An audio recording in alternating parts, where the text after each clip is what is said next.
शाहीनों ने बदला चुका दिया, न्यूजीलैंड को 5 विकेटों से शिकस्त फाश दे दी। 134 का हदफ 5 विकेटों के नुकसान पर पूरा कर लिया। शुएब मलिक ने 26 और आसिफ अली ने फातेहाना 27 रन बनाए। पाकिस्तान ग्रुप 2 में टॉप पोजीशन पर आ गया। सेमीफाइनल में पहुंचने के इम्कानात रोशन। T20 वर्ल्ड कप और शारजा के मैदान, शाहीनों ने कीवीज को दबोच लिया। 134 रन तक महदूद कर दिया। टॉस जीतकर पाकिस्तानी बॉलर्स ने न्यूजीलैंड के बल्लेबाजों पर धावा बोल दिया। हारिस रऊफ ने 4 विकेटें उड़ाई। शाहीन, इमाद और हफीज ने 1-1 विकेट उड़ाई। ये मैदान छोड़कर भागे थे, इनको नहीं छोड़ना। पाकिस्तानी शायकीन की पुकार, शाहीनों ने भी कर दिया वार। मैच अपने नाम कर दिखाया। कीवी कप्तान केन विलियमसन ने पाकिस्तानी परिस्तारों से माफी मांग ली। कहा अफसोस है कि पाक न्यूजीलैंड सीरीज में मसाइल खड़े हुए। वज़ीर-ए-आज़म ने DGISI की तकर्री की मंजूरी दे दी। लेफ्टिनेंट जनरल नदीम अंजुम नए DG तैनात, नोटिफिकेशन का इत्तलाक। 20 नवंबर 2021 से होगा। हतमी मुशावरत वज़ीर-ए-आज़म और आर्मी चीफ के दरमियान हुई। वफाकी वज़ीर दाखिला शेख रशीद कहते हैं अफवाहें दम तोड़ गई, सियासी और अस्करी क़यादत एक पेज पर है। GT रोड पर मुरीदती के करीब मुजाहिरीन का धरना जारी। ट्रैफिक बदस्तूर मुअत्तल। वज़ीर-ए-आज़म इमरान खान से आर्मी चीफ की मुलाकात।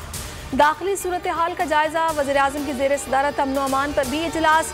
मजहबी जमात से मुज़ाकरात जारी रखने का फैसला। मुजाहिरीन के रहनुमा सैयद सरवर शाह कहते हैं पिछले एहतजाज में फ्रांसीसी सफ़ीर को निकालने का मामला पार्लियामेंट में ले जाने का मुआहदा हुआ था। हुकूमत मुआहदा पूरा करे। शेख रशीद कहते हैं फ्रांसीसी सफ़ीर को निकालने का मुतालिबा पूरा नहीं हो सकता। साद रिजवी से फिर बात करूंगा, कोशिश होगी कि ताकत का इस्तेमाल ना हो। महंगाई के खिलाफ PDM के मुल्कगीर मुजाहरे। पंजाब असेंबली के बाहर भी शदीद एहतजाज। शहबाज शरीफ बोले, कहा मुल्क में महंगाई और पेट्रोलियम मसनूआत की कीमतों में इजाफा अवाम का मुआशी कत्ल है।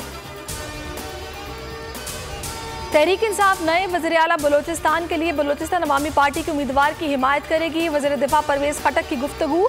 कहा BAP अरकान के मुतफ़िक़ा फैसले की हिमायत करेंगे। कराची एयरपोर्ट को खंडर बना दिया। एयरपोर्ट की जमीन पर शादी हॉल चलाए जा रहे हैं। Chief justice supreme court DG civil aviation पर सख्त बरहम। कहा रात को लोग सो रहे होते हैं और आप जहाज उड़ाते हैं। अदालत ने PCHS में कायम ग्रीन बेल्ट क्लियर करने का हुक्म भी दे दिया। नस्ला टावर को धमाके से गिराने का अदालती फैसला। अहकामात पर अमल दरामद का आगाज। इमारत का पानी बंद, बिजली गैस भी मुनक़ता। कमिश्नर कराची कहते हैं इमारत को धमाके से गिराने की सलाहियत नहीं, इश्तिहार देंगे। नस्ला टावर के रिहायशियों और जमात इस्लामी का एहतजाज। MQM का भी इज़हार एकजहती। मुर्तज़ा वहाब कहते हैं रिहायशी इमारत गिराने के फैसले से मुत्तफिक नहीं। मुल्क में महंगाई का सुनामी जारी। रेलवे के किरायों में 10% इजाफा कर दिया गया। माह नवंबर में कराची के लिए बिजली भी मजीद 69 पैसे फी यूनिट महंगी।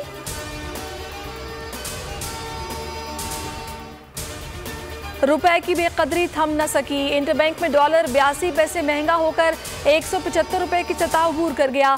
फी तोला सोना भी 4200 रुपए इजाफे से 1,32,000 की सतह पर आ गया।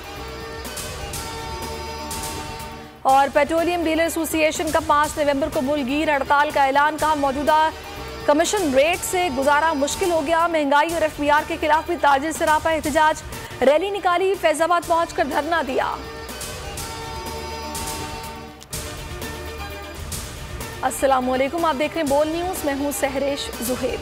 हेडलाइंस आपने जानी, किसी भी खबर के लिए विजिट कर सकते हैं bolnews.com। अभी आप देखिए प्रोग्राम बस बहुत हो गया, देखते रहिए बोल न्यूज़।